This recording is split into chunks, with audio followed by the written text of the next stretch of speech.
Hello everyone. तो चलिए start करते हैं आज का टॉपिक और ये लास्ट पार्ट होगा इस चैप्टर का। इस चैप्टर को मैं इसमें निपटा दूंगा क्योंकि देखिए हम लोग प्रबंधन के सिद्धांत की प्रकृति पढ़ चुके हैं, उसका महत्व पढ़ चुके हैं, हम लोग फेयोल के बारे में पढ़ चुके हैं, हम लोग टेलर के बारे में पढ़ चुके हैं। अब इन दोनों का एक कंपैरेटिव स्टडी कर लेते हैं, तुलनात्मक स्टडी कर लेते हैं और एक बार रिवीजन दे देंगे पूरे की।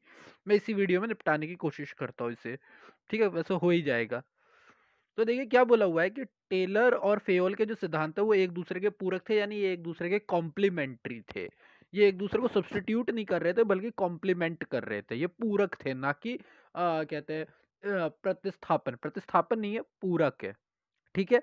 दोनों, जैसे कि पहला क्या बोला हुआ है कि दोनों ही प्रत्येक कार्य के व्यवहारिक पक्ष पर बल देते थे, यानी कि काम को किस तरीके से करना चाहिए, नेचर ऑफ वर्क जो था, नेचर पे वो बल देते थे कि वो किस तरीके से होना चाहिए।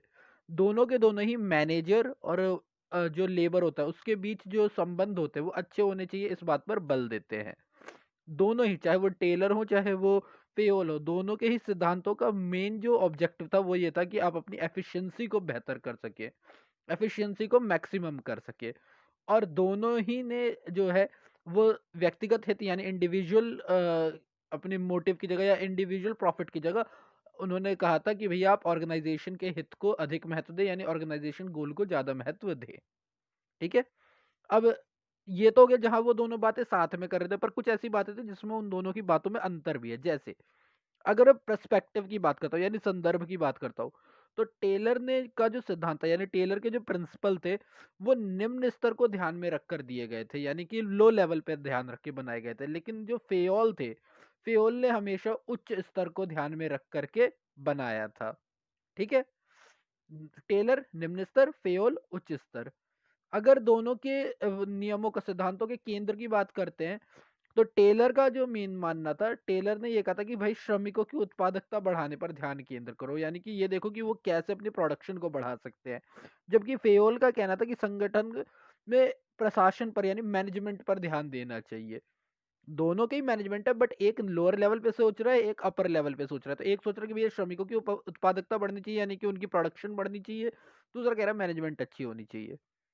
आदेश की एकता, तो देखो फेयोल ने इसका माना था, टेलर ने इस चीज को नहीं माना था, बल्कि इसकी जगह उसने कार्यात्मक फोरमैनशिप जो 8 बताए थे उसने, कि 4 भैया नियोजन के होने चाहिए और 4 उत्पादन लेवल के होने चाहिए, जो मैंने पिछली वीडियो में डिस्कस किया है।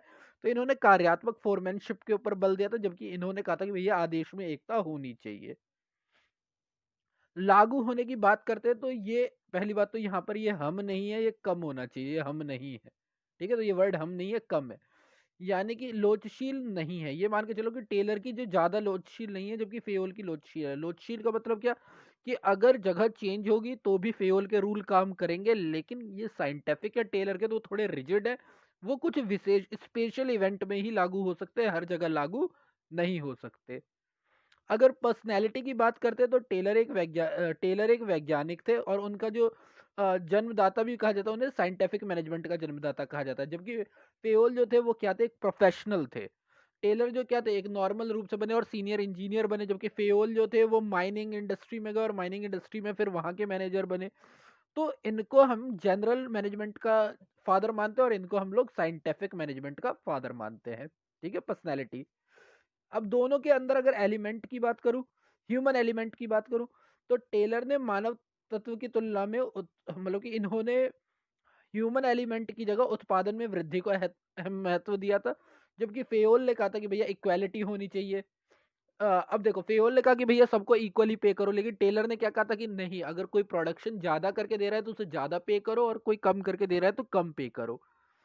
फेयोल ने पहल की बात की थी जबकि टेलर ने ऐसी कोई बात नहीं कही है। ठीक है, तो यानी कि फेयोल ने मानव महत्व को बल दिया, जबकि इन्होंने ह्यूमन एलिमेंट को बल नहीं दिया, उतना महत्व नहीं दिया है।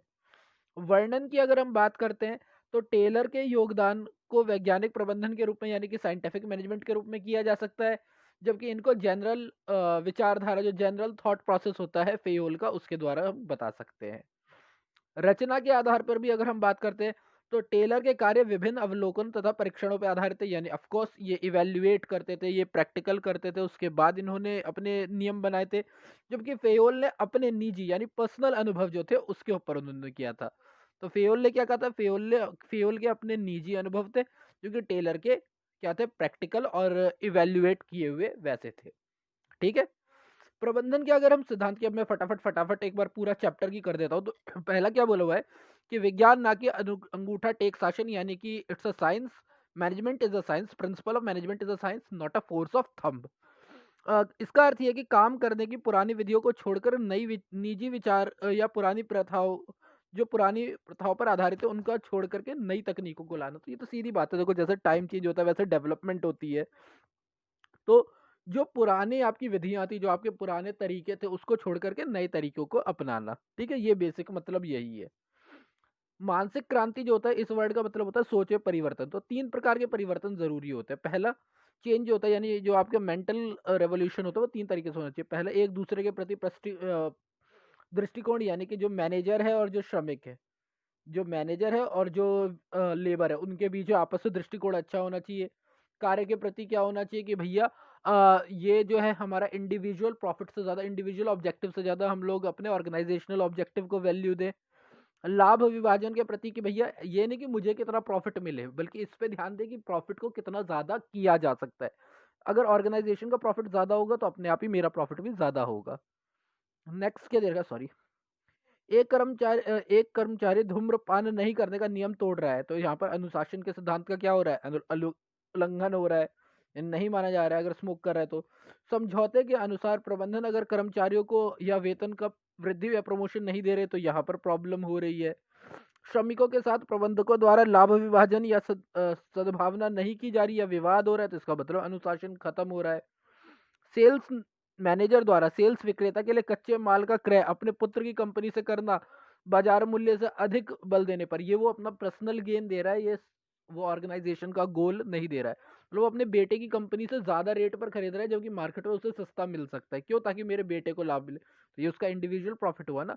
तो इन्हीं चीजों को हटाने की बात हो रही है। सामूहिक हित, यानी कि अगर मैं सोशल हित से व्यक्तिगत हित की बात करूं, तो लगातार स्थानांतरण, यानी कर्मचारियों के कार्यकाल में स्थायित्व का उल्लंघन। देखो ये हमें बोला जाता है, हम लोग क्यों एक फिक्स जॉब ढूंढना चाहते हैं, क्योंकि अगर आप कहीं एक जगह लग के काम करते हो तो आप ज्यादा इफिशिएंसी से काम करते हो। अगर आप फटाफट चेंज करते रहोगे तो आप अपनी पूरी क्रेडिबिलिटी दिखा ही नहीं सकते।